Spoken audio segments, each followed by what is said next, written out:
नमस्कार and welcome to study glows my dear friends. मेरा नाम है प्रशांत मावानी। दोस्तों, आज हम बात करने वाले हैं साइक्लोन मिशांग के बारे में। इसके साथ जुड़ी हुई लेटेस्ट अपडेट्स को देखेंगे। आईएमडी ने इस चीज को लेकर क्या कहा है, we are going to study that. Preparedness किस प्रकार की चल रही है, we are going to talk about that as well, right. बहुत सारी इंटरेस्टिंग चीजें आप सीखने वाले हैं। मैप्स को हम देखने वाले हैं, राइट। फिर बेसिक्स जो है जियोग्राफी का, उसके साथ जुड़ी हुई कुछ चीजें भी मैं आपके साथ शेयर करने वाला हूं। दोस्तों, आज का ये जो हमारा टॉपिक है ना, मिशांग वाला टॉपिक, ये बहुत ही इंपॉर्टेंट है, क्योंकि अगर आप अपने सिलेबस को देखेंगे और खास करके यूपीएससी की तैयारी करने वाले स्टूडेंट्स और उनके साथ साथ स्टेट पीसीएस की तैयारी करने वाले स्टूडेंट्स, अगर आप अपने सिलेबस के ऊपर नजर डालेंगे, देन यू विल रियलाइज कि डिजास्टर मैनेजमेंट जो है ये एक बहुत ही इंपॉर्टेंट टॉपिक है। इसके साथ साथ ये टॉपिक सिर्फ डिजास्टर मैनेजमेंट का थोड़ी है, ये टॉपिक जो है ये जियोग्राफी के साथ भी जुड़ा हुआ एक बहुत ही इंपॉर्टेंट टॉपिक है। एंड आई एम श्योर अभी तक की तैयारी से आपको ये तो पता है कि न्यूज में जो चीजें आती हैं, खास करके जिसको हम कहते हैं करंट अफेयर्स की जो चीजें होती हैं, उनका एक कनेक्शन जो है वो बेसिक्स के साथ जोड़ा जाता है और फिर प्रश्न जो है वो आपको इसके आधार पर पूछे जाते हैं। बेसिक्स की बात करें तो आई एम टॉकिंग अबाउट आपके जो पाठ्य पुस्तकें हैं, यानी कि आपकी जो एनसीईआरटीज हैं, राइट। तो उनमें जो जियोग्राफी के साथ चीजें जो आप पढ़ते हैं, राइट, अलग अलग चीजें जो जियोग्राफी की, आई एम श्योर आप पढ़ते होंगे, कॉन्सेप्ट्स क्लियर करते होंगे, राइट। और अब करंट अफेयर में ये चीज आई है क्या, साइक्लोन मिशांग के साथ जुड़ी हुई चीजें, तो इनका एक कनेक्शन करके, इनका एक प्रकार का एक ब्रिज बनाकर आपको प्रश्न जो है वो पूछा जाएगा। That's why this particular topic is important. एक और इंपॉर्टेंट चीज डियर फ्रेंड्स, अगर आप बेस्ट क्वालिटी का एडिटोरियल्स और आर्टिकल्स का एनालिसिस देखना चाहते हैं, चेक आउट क्यूरियसली एजुकेशन। ये वीडियोस जो है वो मेरे द्वारा बनाए जाते हैं, ये मेरे फ्लैगशिप वीडियोस हैं। लगभग आप समझ लीजिए कि 7-8 सालों से इस प्रकार के वीडियोस जो हैं वो मैंने बनाए हैं, राइट। पहले एक दूसरी कंपनी के लिए we used to work together, मैं सिद्धांत, राइट। तो स्टडी आईक्यू पर ये वीडियोस जो हैं वो मैं लेना स्टार्ट किया। उससे पहले भी मैं वीडियोस बनाता था, खास करके न्यूज़पेपर के एनालिसिस का। और न्यूज़पेपर में भी एडिटोरियल्स और आर्टिकल्स जो हैं उस पर सबसे ज्यादा फोकस किया जाता है, क्योंकि न्यूज़ तो आप पढ़ लेंगे, लेकिन एडिटोरियल्स और आर्टिकल्स में ही आपको एक टीचर की जरूरत होती है। We have launched a very very interesting course, इसका नाम है लिमिटलेस लीडरशिप। आज का जो हमारा टॉपिक है ना, उसका कनेक्शन लीडरशिप के साथ कैसा है, I will explain it to you bit later. सबसे पहले let's start our discussion on this particular topic, IMD. दोस्तों, इंडियन मीटियोलॉजिकल डिपार्टमेंट का लेटेस्ट जो फोरकास्ट आया वो क्या है, देखिए। एक एक लाइन, एक एक शब्द जो है यहां पर इंपॉर्टेंट है, कुछ कॉन्सेप्ट्स है यहां पर। Low pressure area, right. एक लो प्रेशर एरिया जो है वो देखने को मिला है कहां पर, south east bay of Bengal में। अब दोस्तों, एक इंपॉर्टेंट चीज मैं यहां पर आपको बताना चाहता हूं, that is as you can understand कि ये जो टॉपिक्स हैं, ये पर्टिकुलर जो वीडियो हैं, उसमें एक एक चीज एक्सप्लेन करना जो है that is not possible, because एक लिमिटेड समय है। लेकिन लो प्रेशर जो है वो क्या होता है, हाई प्रेशर जो है वो क्या होता है, ये चीजें आप कहां पर सीखेंगे, गूगल करने की जरूरत नहीं है। एनसीईआरटीज जो हैं उसमें ये कॉन्सेप्ट्स काफी अच्छी तरीके से एक्सप्लेन किए गए हैं। और अगर आपने इनकी तैयारी नहीं की है, अगर आपका बेसिक्स कमजोर है, तो आपको ये सारी चीजें समझ में नहीं आएगी कि लो प्रेशर एरिया कब बनता है, कहां पर हाई प्रेशर एरिया बनता है, राइट। इस चीज के लिए आपको जो बेसिक चैप्टर्स हैं, राइट, 6th-7th स्टैंडर्ड्स के चैप्टर हैं, एयर के साथ जुड़ा हुआ एक चैप्टर मैं यहां पर लिख देता हूं आपको, ठीक। एयर, विंड क्या होती है, राइट, ये सारी बेसिक चीजें। फिर हीट के साथ जुड़ा हुआ टॉपिक है, ये जियोग्राफी की बात कर रहा हूं, राइट। हमारी पृथ्वी जो है तो उसके अलग अलग जो बेल्ट है हीट के, ये आपको समझ में आने चाहिए। तो ये बेसिक अगर आपने पढ़ाई की है तो आपको बहुत ही इजीली समझ में आ जाएगा जब भी आप पढ़ेंगे कि आईएमडी का जब फोरकास्ट आता है कि south east bay of Bengal. अब बे ऑफ बंगाल जो है वो आपकी स्क्रीन पर आप यहां पर देख सकते हैं। अगर ये नॉर्थ है बे ऑफ बंगाल का, तो दिस इज साउथ, ये ईस्ट हो गया और ये हो गया वेस्ट, राइट। अब यहां पर देखिए क्या कहता है ये फोरकास्ट, बे ऑफ बंगाल का साउथ ईस्ट, तो साउथ ईस्ट यानी कि बे ऑफ बंगाल का ये वाला जो क्षेत्र है, यहां पर एक लो प्रेशर एरिया देखने को मिला है। और ये लो प्रेशर एरिया जो है ये ट्रांसफॉर्म होकर क्या बन रहा है, ये डिप्रेशन में तब्दील हो रहा है। तो आप समझ लीजिए कि लो प्रेशर एरिया जो है वो ये लेवल है, तो अब डिप्रेशन वाला लेवल जो है वो एक लेवल एक्सट्रीम, एक लेवल थोड़ा ज्यादा ये हो रहा है, ठीक है। और दूसरी लाइन क्या कह रही है फोरकास्ट की, कि इसका फर्दर इंटेंसिफिकेशन जो है वो एक्सपेक्ट किया जा रहा है। तो डिप्रेशन जहां पर होता है, उसके बाद डीप डिप्रेशन होता है, तो उसके बाद क्या होता है, उसके बाद होता है चक्रवात, यानी कि साइक्लोन। आज हम इसी साइक्लोन के बारे में डिस्कशन कर रहे हैं। मैप को थोड़ा अच्छी तरीके से स्टडी करेंगे तो as you can see this is bay of Bengal, ये रहा हमारे देश का पोर्शन, राइट। ये सारे राज्यों के बारे में आप जानते हैं, उसकी और ज्यादा डिटेल्स में मुझे जाने की जरूरत नहीं है। I am sure you know this is Bangladesh, यहां पर आप जो देश देख रहे हैं दिस इज म्यांमार, म्यांमार जो है वो यहां तक है, राइट। और थाईलैंड यहां पर आ जाता है, और फिर यहां पर आपको मलेशिया और इन सारे देशों के पार्ट्स देखने को मिलते हैं। Here you can C Andaman and Nicobar islands, ठीक है। तो ये सारे क्षेत्र में, अगर बे ऑफ बंगाल में कोई चक्रवात आता है, साइक्लोन आता है, तो ये रीजन, श्रीलंका वाला पोर्शन, हमारे देश का ये वाला पोर्शन जो है वो अलर्ट में आ जाता है। बांग्लादेश अलर्ट में आ जाएगा, बर्मा यानी कि म्यांमार जो है वो भी अलर्ट में आ जाएगा, इज़न्ट इट? तो ये सारी कुछ लॉजिकल, बेसिक, कॉमन सेंस वाली बातें हैं। साइक्लोन मिचांग के बारे में अगर हम बात करें तो फोरकास्ट ये कहता है कि 2 दिसंबर को ये और ज्यादा इंटेंसिफाई होगा। ये जो हमने देखा ना लो प्रेशर वाला एरिया, ये डिप्रेशन और फिर उसके बाद डीप डिप्रेशन में तब्दील होगा। और 3 दिसंबर यानी कि आने वाले कल की अगर हम बात करें तो ये और ज्यादा इंटेंसिफाई होगा और ये साइक्लोनिक स्टॉर्म जो है उसमें तब्दील हो जाएगा। धीरे धीरे करके ये चक्रवात जो है वो बनता जाएगा। दोस्तों, बहुत सारे लोग जो हैं वो कई बार ये कहते हैं, जब भी इसरो एक बहुत बड़ा सैटेलाइट या फिर एक बहुत बड़ा मिशन अचीव कर लेता है, मुझे याद है कि जब चंद्रयान 3 की सफलता हुई तो कुछ ऐसे लोग थे जो कहते थे कि भाई इतने सारे पैसे खर्च करने की क्या जरूरत है, ये पैसे जो है वो गरीबों में बांट देने की जरूरत है। द थिंग इज, देखिए, साइंस जो है और साइंटिस्ट जो हैं उनको फ्लरिश करने का मौका हमें हमेशा प्रोवाइड करना चाहिए, नंबर 1। नंबर 2, ये सारे जो सैटेलाइट्स है ना, उनके माध्यम से ही अब हमें एडवांस में पता चलने लगा है कि इस प्रकार की चीजें हो रही है। जस्ट इमेजिन, अगर सैटेलाइट ना होता तो आज से कुछ लगभग 30 साल पहले की बात है, जब ओडिशा में एक बहुत बड़ा साइक्लोन आया था और लाखों लोग जो है वो प्रभावित हुए थे। उस समय पर ऐसे सिस्टम नहीं थी।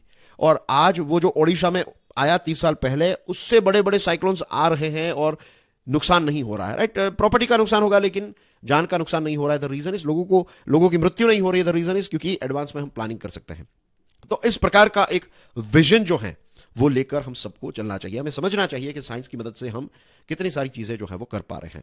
मिशाओं के बारे में बात करें तो it is likely to move west north east wards. अब यहां पर देखिए, south of Bay of Bengal, जो south west Bay of Bengal जो है ये प्रभावित होने वाला है। अब साउथ वेस्ट क्या हो गया? ये वाला पोर्शन, राइट? ये बे ऑफ बंगाल का ये वाला पोर्शन जो है ना, ये प्रभावित होगा, ठीक है, इसकी वजह से। अब इसके मैप को यहां पर देख लीजिए, जो एक प्रोजेक्शन आया है आईएमडी से। तो as you can see here, right, के ये डायरेक्शन धीरे धीरे करके फिर यहां से ये बड़ा होता जाएगा। And as you can see here, ये तमिलनाडु का पोर्शन है। देखिए यहां पर ऑब्जर्व कीजिए, जहां पर तमिलनाडु और आंध्र प्रदेश मिलते हैं, इस क्षेत्र पर इसकी इंपैक्ट हमें देखने को मिल रही है। और फिर धीरे धीरे यहां पर ये सारे क्षेत्रों पर इसकी इंपैक्ट जो है वो हमें देखने को मिल रही है। अगर आप लेट्स से हैदराबाद के आसपास रहते हैं, आंध्र प्रदेश के कुछ एरियाज में रहते हैं, देन आपको देखने को मिला होगा, बेसिकली अगर आप ईस्ट कोस्ट में रहते हैं भारत के, तो आपको देखने को मिला होगा कि वहां पर बादल छा गए होंगे, राइट? और हवाएं जो है वो थोड़ी तेज हो गई होगी। तो इस प्रकार की चीजें जो है वो लगभग पूरे हमारे ईस्टर्न कोस्ट में हमें देखने को मिल रहा है, ठीक है। 4 दिसंबर की बात करें तो 4 दिसंबर को ये जो साइक्लोन है ना, ये साउथ आंध्र प्रदेश तक पहुंच जाएगा। ये साउथ आंध्र प्रदेश वाला पोर्शन जो है तो यहां पर 4 दिसंबर को ये पहुंचेगा और तमिलनाडु को भी टच करेगा, तमिलनाडु को भी क्रॉस करेगा on 4 December. And this is the reason कि आईएमडी ने ऑरेंज अलर्ट इश्यू किया है। ऑरेंज अलर्ट जो है ये मॉडरेट से लेकर हाई इंपैक्ट वेदर सिस्टम जब होती है ना, तब ऑरेंज अलर्ट जो है वो दिया जाता है। तमिलनाडु और कोस्टल और इंटीरियर आंध्र प्रदेश जो है इसके लिए ऑरेंज अलर्ट इश्यू किया गया है। पुडुचेरी, कराईकल, यानाम, ये सारी जगहों पर स्कूल्स जो है वो ऑफ कोर्स बंद रहेगी। और 5 दिसंबर को ये साउथ आंध्र प्रदेश को क्रॉस कर लेगा और नेलोर और मछलीपट्टनम जो है इसके बीच का वाला पॉइंट जो है यहां से ये 5 दिसंबर को क्रॉस कर सकता है। और साइक्लोनिक स्टॉर्म की जो स्पीड होगी, विंड की जो हवाओं की स्पीड होगी, वो somewhere around 80 to 90 kilometre per hour होगी और 100 किलोमीटर तक भी पहुंच सकती है। This are the latest updates about cyclone Michaung. अब दोस्तों, जो प्रिपेयर्डनेस है उसके बारे में बात करते हैं। उससे पहले I would like to take you through this thing, right? मैंने आपको बताया था ना कि मैं लीडरशिप के साथ जुड़ा हुआ जो कोर्स है उसके साथ जुड़ी हुई एक बहुत ही इंटरेस्टिंग चीज आपके साथ डिस्कस करूंगा। जनरली जब लीडरशिप की बात आती है तो लोग समझते हैं कि भाई कोई बड़ी पोजीशन पर है, अगर कोई सीईओ हैं, बोर्ड ऑफ डायरेक्टर हैं या फिर एरिया मैनेजर हैं, तो इन लोगों के लिए ही ये लीडरशिप वाली चीजें जो है वो काम आएगी। मैं तो एक स्टूडेंट हूं, मुझे लीडरशिप से क्या लेना देना। देखिए दोस्तों, ऐसा नहीं है। लीडरशिप एक ऐसी चीज है जो आपके पर्सनल लाइफ में, आपकी फैमिली लाइफ में, आपकी इंडिविजुअल लाइफ में और आपकी सोशल लाइफ में और इसी के साथ आपकी प्रोफेशनल लाइफ में ये स्किल जो है वो बहुत काम आएगी आपको। मैं आपको एक इंटरेस्टिंग चीज बताऊं, एक जस्ट हाईलाइट दूं कि इस कोर्स जो है इसकी डेप्थ क्या होगी। अभी हम बात कर रहे हैं ना साइक्लोन मिचांग के बारे में। You will be surprise to know कि जो लीडर्स होते हैं ना, खास करके जो विजनरी लीडर्स होते हैं, उनको जो नेचर होते हैं उनके नियमों के बारे में भी पता होना चाहिए।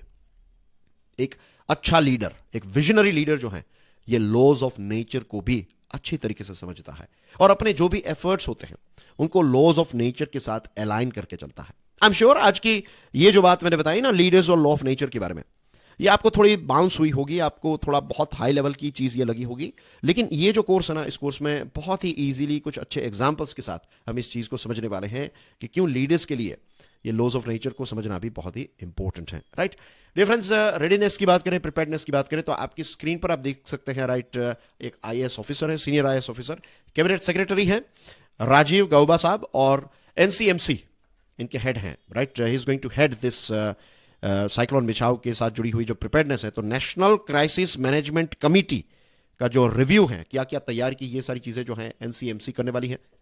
और इसको फाइट करने के लिए, इसके रिस्क को मिटिगेट करने के लिए एनडीआरएफ ने 18 टीम्स को तमिलनाडु, आंध्र प्रदेश, ओडिशा और यूनियन टेरिटरी जो है ना हमारी पुडुचेरी, तो यहां पर टोटल 18 टीम्स को डिप्लॉय किया गया है। 10 एडिशनल टीम्स जो हैं उनको रेडी रखा जाएगा, अगर इनकी जरूरत पड़ेगी तो फिर वो स्टैंड बाय मोड पर होंगे। और इसके साथ साथ कोस्ट गार्ड, हमारी आर्मी, हमारी नेवी जो है, इनको भी रेस्क्यू और रिलीफ टीम्स के लिए, मींस इनकी जो रेस्क्यू और रिलीफ टीम्स जो है उनको भी स्टैंड बाय पर रखा गया है। कुछ हमारी शिप्स, कुछ हमारे एयरक्राफ्ट जो हैं उनको भी रेडी रखा गया है, ताकि किसी भी प्रकार की चुनौती का सामना हम कर सके। और जो फिशरमैन हैं उनको ये एडवाइजरी दी गई, उनको सलाह दी गई है कि आप कोस्टल एरिया में रहते हैं तो आप अपनी सारी एक्टिविटीज जो है उनको सस्पेंड कर दीजिए। राइट किसी भी प्रकार का रिस्क जो है वो फिलहाल नहीं उठाना है। So dear friends, I hope आज की इस डिस्कशन से आपको साइक्लोन मिचाओ के साथ जुड़ी हुई सारी लेटेस्ट अपडेट्स जो है वो मिल गई होगी। मैंने आपको एनसीईआरटी के बारे में भी बताया। राइट एक और चीज यहां पर बताना चाहता हूं, जनरली क्या होता है कि इस प्रकार के टॉपिक्स जब भी होते हैं, राइट जब भी कोई ऐसा से साइक्लोन आ गया तो चांसेस काफी ज्यादा बढ़ जाते हैं कि आपको प्रीलिम्स एग्जामिनेशन में एमसीक्यू के तौर पर भी प्रश्न पूछा जा सकता है। फॉर एग्जांपल साइक्लोन्स के नाम दिए जाएंगे, राइट कि यहां पर मिचांग है तो आपको match the following type of question भी पूछा जा सकता है कि यहां पर साइक्लोन्स के नाम होंगे और फिर यहां पर समंदर का नाम होगा कि कौन सा एरिया है, बे ऑफ बंगाल में आया है या फिर अरेबियन सी में आया है या फिर दूसरी जगह पर आया है। अभी फिलीपाइंस में भी एक साइक्लोन आया था, राइट ताइवान के आसपास भी एक साइक्लोन आया था। तो इन सारी चीजों के नाम आपको पता होने चाहिए, आपको match the following type of question पूछे जा सकते हैं। दूसरी चीज डिफरेंस यहां पर ऐड करना चाहता हूं, एंड दैट इज जियोग्राफी जो है ना, उसके बेसिक्स आपको काफी अच्छी तरीके से पता होने चाहिए और उसका बेस्ट सोर्स जो है that is NCERTs. Right courses भी अवेलेबल हैं, आप स्टडी ग्लोज के मोबाइल ऐप को चेक कीजिएगा, you will find this thing. आप एनसीईआरटीज और ये कोर्सेज जो हैं इनका कॉम्बिनेशन कर देंगे, आपके बेसिक्स डेडली हो जाएंगे और फिर इस प्रकार के जब भी टॉपिक्स आप पढ़ेंगे ना तो you will find it very very easy, क्योंकि आपके बेसिक के कॉन्सेप्ट्स क्लियर हैं। ठीक है, तो this is how you approach this sort of topics and subjects. I hope आज की इस डिस्कशन से आपको एक कॉन्सेप्चुअल क्लैरिटी मिली होगी। मेरा नाम है प्रशांत Mawani, you watching study grows. मेरे दूसरे लेक्चर्स क्यूरियसली एजुकेशन पर देख सकते हैं। I will see you soon, God bless you all, जय हिंद।